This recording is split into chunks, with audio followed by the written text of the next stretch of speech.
एक बहुत ही बड़े उद्योगपति का पुत्र कॉलेज में अंतिम वर्ष की परीक्षा की तैयारी में लगा रहता है। जब उसके पिता उसकी परीक्षा के विषय में पूछते, तो वो जवाब में कहता है कि हो सकता है कॉलेज में अव्वल आऊं। अगर मैं अव्वल आया तो मुझे वो महंगी वाली कार ला दोगे जो मुझे बहुत पसंद है। तो पिता खुश होकर कहते हैं, क्यों नहीं, अवश्य ला दूंगा। ये तो उनके लिए आसान था।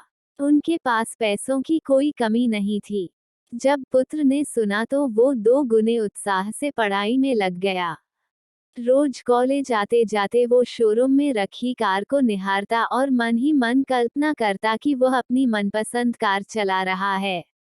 दिन बीतते गए और परीक्षा खत्म हुई। परिणाम आया, वो कॉलेज में अव्वल आया। उसने कॉलेज से ही पिता को फोन लगाकर बताया कि वे उसका इनाम कार तैयार रखे, मैं घर आ रहा हूँ।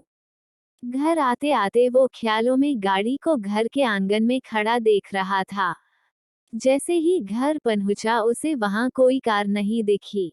वो बुझे मन से पिता के कमरे में दाखिल हुआ।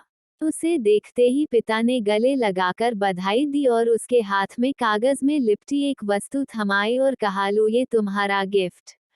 पुत्र ने बहुत ही अनमने दिल से गिफ्ट हाथ में लिया और अपने कमरे में चला गया।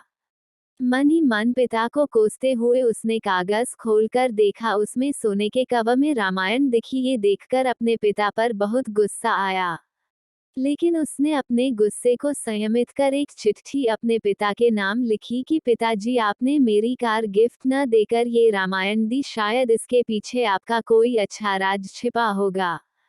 लेकिन मैं ये घर छोड़कर जा रहा हूँ और तब तक वापस नहीं आऊंगा जब तक मैं बहुत पैसा ना कमा लूं। और चिट्ठी रामायण के साथ पिता के कमरे में रखकर घर छोड़कर चला गया।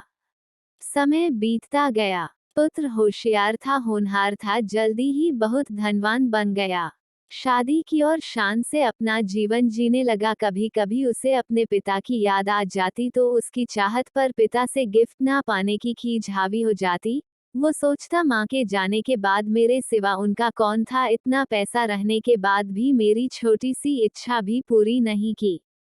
ये सोचकर वो पिता से मिलने से कतराता था। एक दिन उसे अपने पिता की बहुत याद आने लगी। उसने सोचा, क्या छोटी सी बात को लेकर अपने पिता से नाराज हुआ अच्छा नहीं हुआ। ये सोचकर उसने पिता को फोन लगाया, बहुत दिनों बाद पिता से बात कर रहा हूँ। ये सोच धड़कते दिल से रिसीवर थामे खड़ा रहा। तभी सामने से पिता के नौकर ने फोन उठाया और उसे बताया कि मालिक तो 10 दिन पहले स्वर्ग सिधार गए और अंत तक तुम्हें याद करते रहे और रोते हुए चल बसे। जाते जाते कह गए कि मेरे बेटे का फोन आया तो उसे कहना कि आकर अपना व्यवसाय संभाल ले। तुम्हारा कोई पता नहीं होने से तुम्हें सूचना नहीं दे पाए।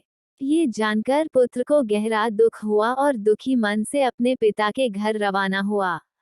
घर पहुंचकर पिता के कमरे जाकर उनकी तस्वीर के सामने रोते हुए रुंधे गले से उसने पिता का दिया हुआ गिफ्ट रामायण को उठाकर माथे पर लगाया और उसे खोलकर देखा।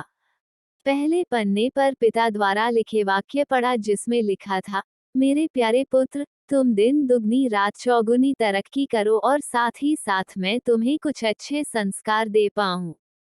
ये सोचकर ये रामायण दे रहा हूँ। पढ़ते वक्त उस रामायण से एक लिफाफा सरक कर नीचे गिरा, जिसमें उसी गाड़ी की चाबी और नकद भुगतान वाला बिल रखा हुआ था। ये देखकर उस पुत्र को बहुत दुख हुआ और धड़ाम से जमीन पर गिर रोने लगा। हम हमारा मनचाहा उपहार हमारी पैकिंग में ना पाकर उसे अनजाने में खो देते हैं। पिता तो ठीक है, ईश्वर भी हमें अपार गिफ्ट देते हैं, लेकिन हम अज्ञानी हमारे मनपसंद पैकिंग में ना देखकर पाकर भी खो देते हैं। हमें अपने माता पिता के प्रेम से दिए ऐसे अनगिनत उपहारों का, प्रेम का सम्मान करना चाहिए। हो सकता है और कोई पुत्र ऐसे ही अपने पिता के गिफ्ट से वंचित ना रहे, उनके प्रेम से वंचित ना रहे।